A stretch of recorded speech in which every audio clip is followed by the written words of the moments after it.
Hello, and welcome to our Vim product demonstration. For the purpose of this demo, we will be working out of our demo EMR and using fake patient data. This EMR is representative of how Vim interacts with various other EMR types and will help demonstrate Vim's read and write capabilities across multiple applications. Let's begin. While there is no patient on screen, Vim will lay minimized and dormant in either the upper right-hand or left-hand corner depending on the user's preference. Once a patient is brought into context, Vim will check to see if there is any relevant data for this patient.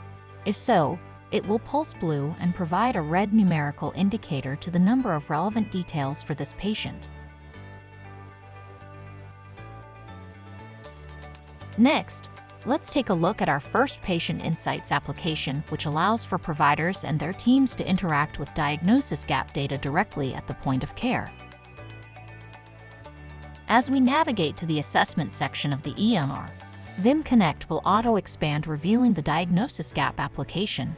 Here you will see the patient name, date of birth, and health insurer information, as well as the title of the application and number of open diagnosis gaps. Within the application, diagnosis gaps will be displayed in a list of expandable cards.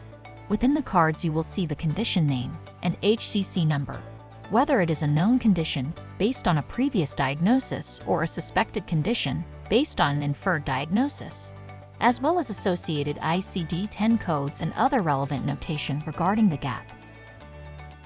After the provider makes their assessment of the condition, they can choose to agree or dismiss each gap. If they choose to agree, they will be prompted to select the most relevant ICD-10 codes, with the listed ICD codes pre-selected for convenience. When they click Confirm, the diagnoses will be automatically written into the assessment section, and the user will see the codes they selected as well as a confirmation note at the bottom of the gap. If they choose to dismiss the gap, they will be prompted to select a dismiss reason from a pre-populated list and be given a text field to add additional context to the note. After confirming, they will again see notation regarding the action taken and also be given the option to undo the action. In situations when an ICD-10 code within a gap already exists within the assessment section, Vim will automatically resolve the gap, saving the provider the time and hassle of duplicative work. Additionally, if any gap contains supporting documentation, the provider can view this document directly within the application. Now we will look at our next Patient Insights application.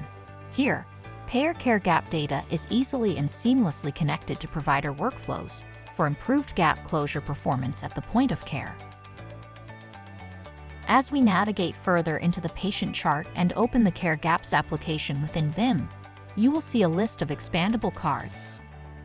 These cards contain the quality assessment name, any previous actions or relevant metrics, associated CPT-2 codes, and additional notes relating to previous documentation.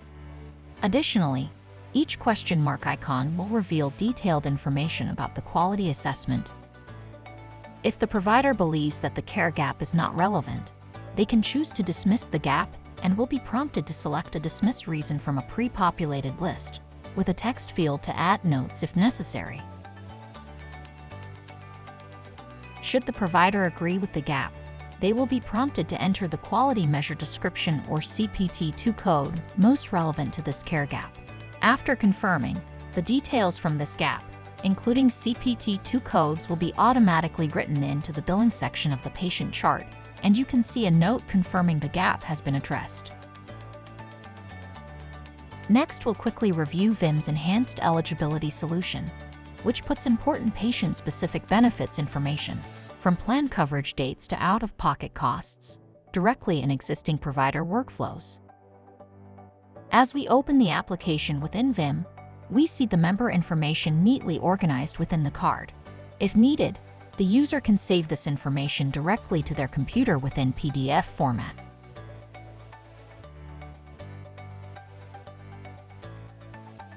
Next, we will look at our referral guidance solution that helps care teams select high-performing, in-network referral destinations.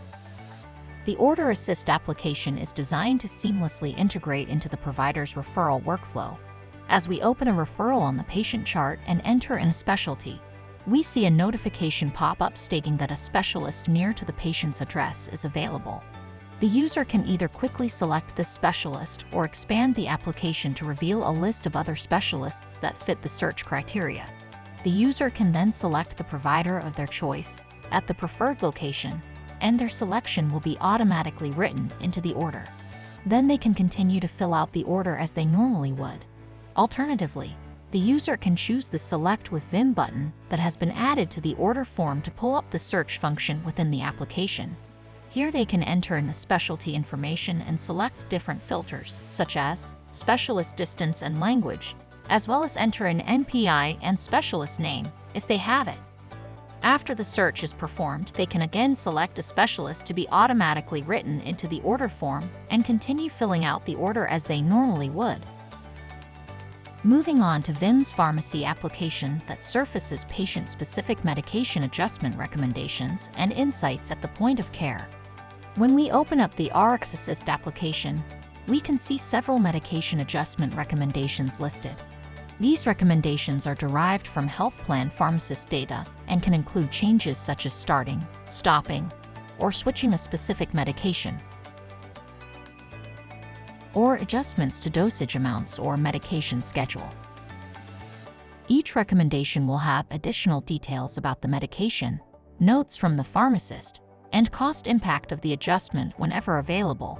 If the provider agrees with the recommendation, Vim will report this action back to the health plan and instruct the provider to carry out the action as they normally would within the patient chart. If they do not agree with the recommendation, they can select Dismiss and add a dismiss reason that will again be reported back to the health plan. Now let's look at Vim's prior authorization solution, which combines a multi-step process into 3 digitally connected workflows. In this application, users can check a procedure code to see if a prior auth is required. If so, they can submit the authorization case directly in the app, and then after submitted, check the status of the authorization. With Vim, the entire prior authorization workflow is at a care team's fingertips, so no unnecessary steps are taken, and care delivery runs smoothly. And finally, let's look at Vim's application to retrieve patient charts and medical records securely and seamlessly with less provider burden. Once enabled, this application works in the background during active user sessions to pull the relevant data and/or patient charts. During an open encounter, Vim will notify the user that there are patient record requests that require their review. When they open the Clinical Data Exchange application, they will see a list of all records requested from a health payer or third-party data aggregator. In this view, users will see patient name and date of birth, who is requesting this chart, and the timeline for review. The record will be securely pulled and sent to the requester automatically at 10 p.m. on the review before date unless the user actively rejects the request, at which point they will see a confirmation screen that they have successfully rejected the request. On the All Other Chart Requests tab, the user can see the status of all charts that have been reviewed within the application, including details relating to which user performed the review. Through Vim's Clinical Data Exchange, users and data requesters can avoid chasing charts and managing a seemingly never-ending data extraction process for risk adjustment audits.